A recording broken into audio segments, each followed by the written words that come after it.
संस्कृति पीसीएस के इस यूट्यूब प्लेटफॉर्म पर आप सभी का स्वागत है। मेरा नाम है प्राची मिश्रा और मैंने एक चीज़ नोटिस करी कल के वीडियो में, मतलब आंसर नहीं देते हो आप लोग, लेकिन अगर मैंने कहा कि मेरी दाढ़ में दर्द है तो मुझे सोल्यूशन बताओ, तो बहुत सारे लोगों ने मुझे सोल्यूशन दिया, उसके लिए थैंक यू सो मच। लेकिन साथ साथ में आंसर भी दे दिया करो यार क्वेश्चंस के। ठीक है, तो चलो शुरू कर लेते हैं आज की क्लास और देखते हैं इंपॉर्टेंट टॉपिक कौन कौन से।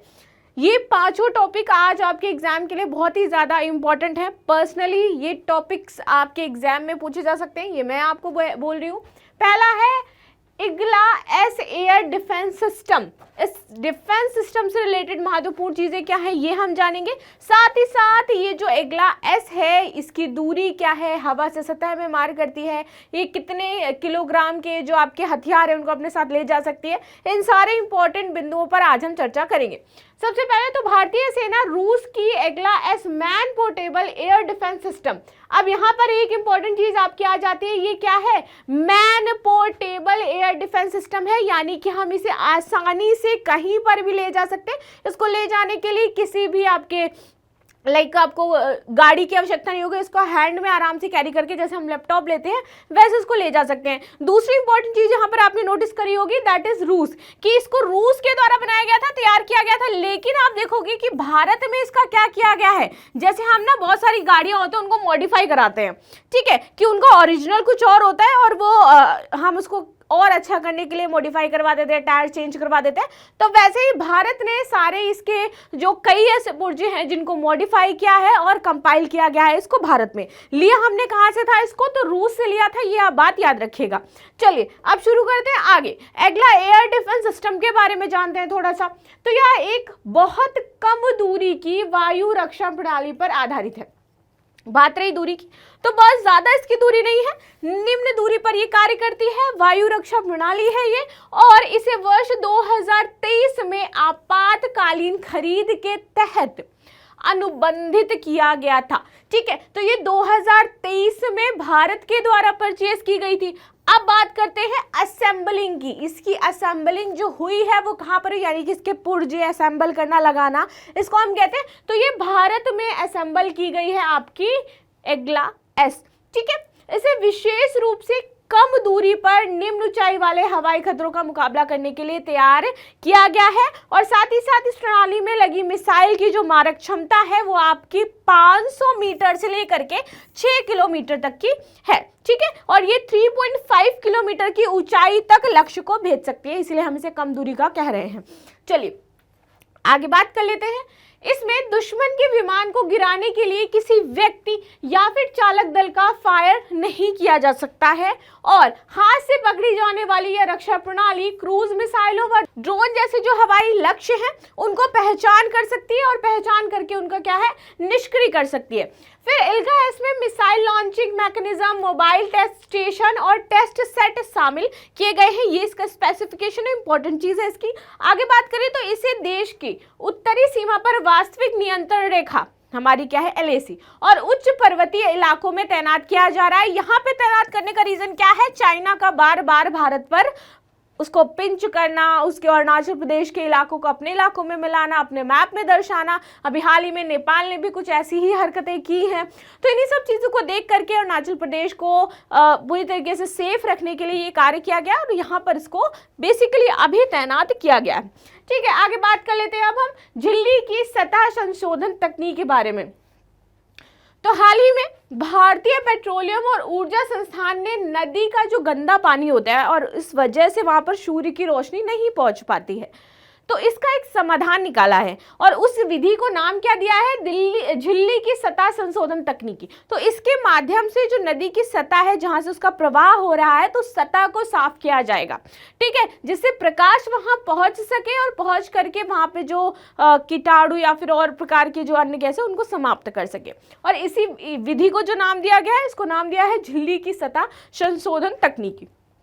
अब ये कैसे वर्क करेगी संशोधन तकनीक, चलिए इसको समझ लेते हैं।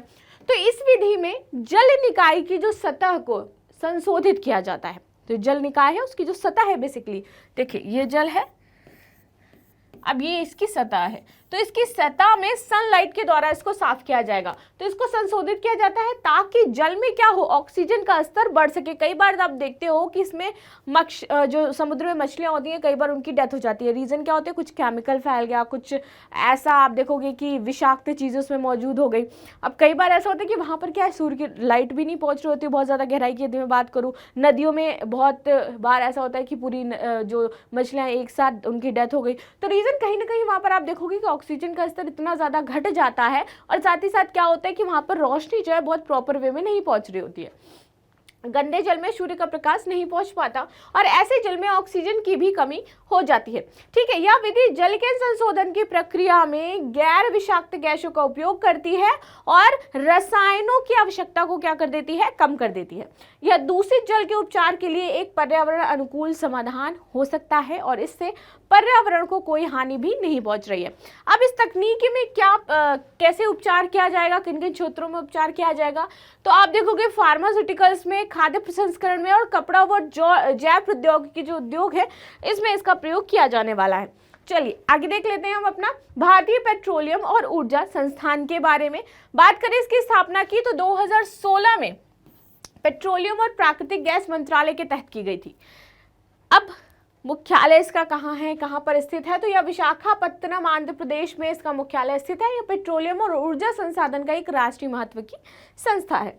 चलिए आगे बात करते हैं दुनिया का सबसे ऊंचाई पर स्थित प्रतियोगी आपका स्विमिंग पूल, और इसको बनाया जा रहा है भूटान में, और ये टोटल आप देखोगे तो 8,200 फीट की ऊंचाई पर ये स्थित है।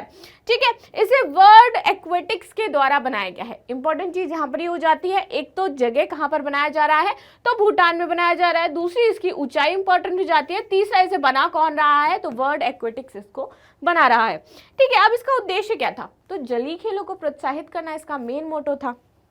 और यह पूल्स फॉर ऑल कार्यक्रम के तहत जो हिस्सा है, जिसके तहत इन पूल्स का निर्माण किया जा रहा है, जलीय खेलों को बढ़ावा दिया जा रहा है, उसी का हिस्सा है, पार्ट है, और इसी के तहत इसका निर्माण किया गया है।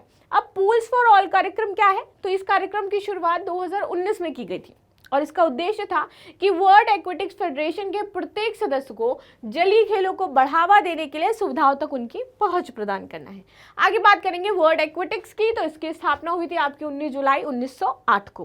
ठीक, इसका मुख्यालय पड़ जाता है आपका लॉज़ स्विट्जरलैंड में, और यह जलीय खेलों की अंतर्राष्ट्रीय प्रतियोगिता के संचालन के लिए एक अंतर्राष्ट्रीय ओलंपिक समिति द्वारा मान्यता प्राप्त महासंघ है। ठीक है, चलिए संयुक्त अरब अमीरात का ब्लू रेजिडेंस वीजा, अब ये किसको दिया जा रहा है, तो बेसिकली ये जो ब्लू रेजिडेंस वीजा है, ये जितने भी पर्यावरण सुधारक हैं, जिन्होंने पर्यावरण के क्षेत्र में अच्छे कार्य किए हैं, पर्यावरण के क्षेत्र में उनको सम्मानित किया गया है अच्छे पुरस्कारों से, उनको ये दिया जा रहा है। अच्छा, आपको समझ में आया कि ये वीजा देने के पीछे इनकी कोई स्ट्रेटजी है, तो ऑफ कोर्स है। अभी आपने देखा था दुबई में कितनी ज़्यादा एक तरीके से रेनफॉल हुआ था, उनकी कुछ केमिकल्स की वजह से बहुत ज़्यादा डिस्ट्रॉय हुआ, वहाँ पर बाढ़ आई, बहुत सारी प्रॉब्लम्स क्रिएट हुई।